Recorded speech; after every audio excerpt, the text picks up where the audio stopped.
Oh, dagos yan mga kawaw. Oh. Ang ganda oh. Yan oh, kitang-kita nyo ang tapos may pagka pula no. Oh. Oh, mapula ang ilalim oh. Ayan. Oh, kitang-kita naman mga ka-James diyan no. Paki-comment naman kasi napakaganda talaga ng ano niya no. Kitang-kita yung ilalim niya oh. Napaka pula. Ayan, hello mga kawaw. What's up no? Good morning, good afternoon, good evening na naman sa ating lahat. Depende kung saan man kayo naroroon ngayon mga kawaw. Ito mga kawaw no, mabilis lang ito mga kawaw kasi may gagawin pa ko. Kararating ko lang din mga kawaw tapos gusto ko lang ipakita sa inyo itong mga nakuha namin sa sapa kanina mga kawaw. Kasi siyempre nangako tayo na lahat ng mga matagpuan namin kung anong bagay no, ipapakita talaga namin sa inyo. Kaya ito kahit ilan lang ito mga kawaw, pero ipakita ko pa rin sa inyo kasi siyempre gusto ko pa rin malaman na naman ang mga ito. Matulungan nyo naman ako na ma-identify no, sa mga may alam. Salamat nga pala sa mga nag-comment no sa video na naman natin kahapon, yung about sa yung bato no na iba-iba ang kulay. Salamat sa inyo bro no sa pag-comment kung ano ang bato na yon. May iba nagsabi din na opal. Siyempre sila rin ang may sabi nun, kaya hindi ko rin masabi kung tama o hindi. Basta posible rin siguro kasi maganda ang kulay niya no, iba-iba ang kulay. Kaya para sa iba pa rin no na may alam, paki-comment naman mga kawaw no para malaman ko talaga no, malaman talaga namin kung ano yung mga natagpuan namin. Ito na naman nga mga kawaw, sa sapa lang ito mga kawaw no, pero hindi ko naman masabing common no kasi sa dami ba naman ng sapa na pinuntahan namin. Ayan, ganito lang rin ngayon lang din ako nakakita ng mga ganito no. Meron naman mga makukulay din no, pero kakaiba pa rin para sa akin. Kaya magpa-identify na naman ako mga kawaw kasi mga magagandang uri ang hardness, hindi rin basta-basta mga kawaw no. Kaya panoorin natin mga kawaw, i-close up ko mga kawaw. So ayan mga kawaw, isa-isahin natin mga kawaw ha. Ito mga kawaw, medyo malaki, tingnan nyo. Oh. Parang pangkaraniwang bato lang din mga kawaw, di ba? Pero maya-maya mga kawaw no, ano natin sa ating gem light natin. Ayan oh. Napakatigas mga kawaw, oh. Kita nyo naman ang texture nito. Ayan. Tapos ito, nasiyahan ako nito mga kawaw, yung parang may pagka blue, green no na mga bato no. Ayan o, paki-comment sa may alam nito kung ano kaya ito, mga ito no. Magaganda, maliliit, pero sa tingin ko pag na-polish ang mga ito mga kaw no, lalo na pag na-cutting na ito, yan, magaganda rin siguro ang result nito. Yung gawing panglagay ng pendant o kaya sa singsing, di ba? Gawing bato sa singsing kasi maganda ang kulay nito pag na-polish na mga kawaw, na-cutting na tapos na polish no, lalo na pag i-cut na into diamond shape no, na mga ganyan na pagka-cutting, di ba? Ito may pagka hindi pa masyadong makulay pero maganda rin mga kawaw. No, parang rough diamond kung tingnan, di ba? Maganda rin, kaya mas maganda siguro na mag-comment din mga kawaw. Tapos ito, natuwa lang ako nito mga kawaw, hard pa rin pero sa kanyang forma no. Ayan no.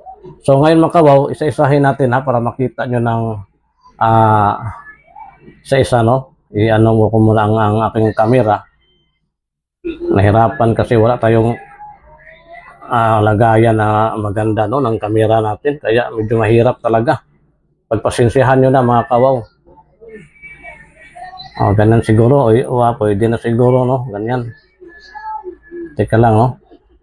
Ganyan siguro. Ganyan, konti lang. Ayan. I-plaster muna natin ng mabuti. Hirap pag walang lagayan.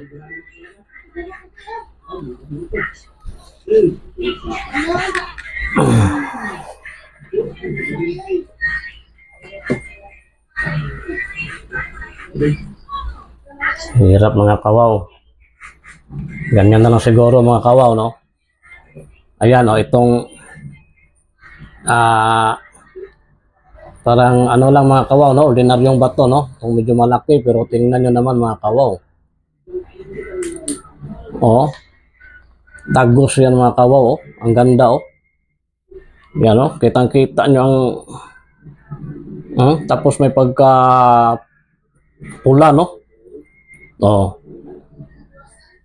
Oh, mapula ang ilalim, oh. Ayan.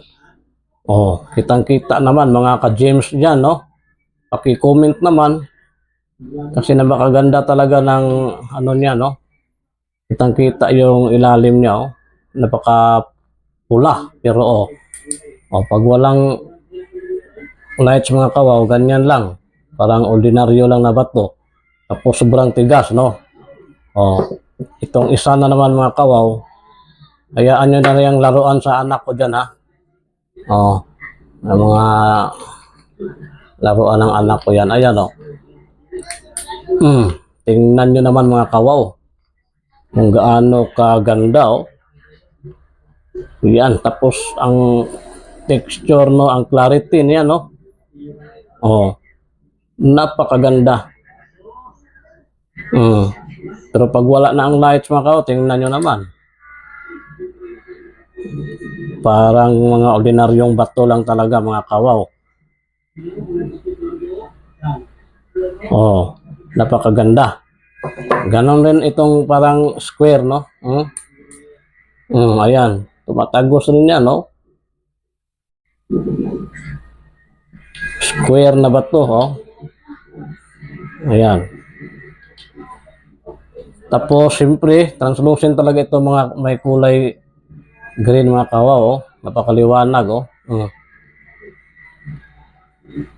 Ayan. Itong isa. Napakaganda. Lalo na ito, parang diamond din ito, oh. Ayan. Kitang-kita nyo naman yan mga kawaw, no? Oh. Kaya napakaganda mga kawaw. So, paki-comment sa may alam nito, tulungan nyo akong ma-identify ang mga ito mga kawaw, no? Napakagandang mga bato nakuha namin kanina sa sapa, no? Oh. Meron pa kaming ibang nakita rin mga kawaw, pero medyo malalaki, pero ililinisin ko muna yun, no? O sa tubig lang, tapos i-brush para makita nyo ng maganda ng maliwanag, no? Oh. Yan, nakikita nyo na mga kawaw. So, ayun na, no, mga kawaw. Maraming salamat na naman, no, sa pagpanood. Sa mga, siyempre, sa mga baguhan, yun pa rin ang hihingi naming tulong sa inyo. Paki-subscribe, paki-like ng video natin. Tapos kung may alam kayo nito, paki-comment naman. Kung pwede, paki-share sa mga kakilala nyo na may mga alam sa ganito, no? Yung mga bato, mga gemstones.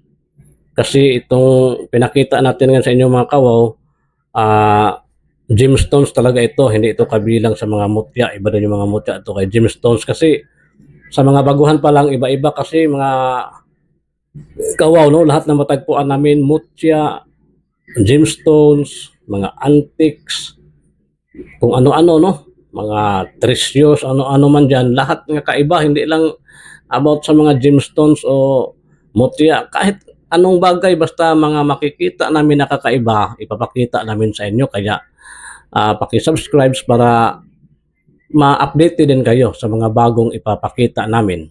Magtulungan kung ano ang mga ito. Kasi mahirap nga magpa-laboratory, sobrang mahal mga kawaw. Kaya dito na lang tayo umaasa sa mga may magandang loob dyan, no, na tutulong sa atin na ma-identify itong mga bagay na matagpuan namin.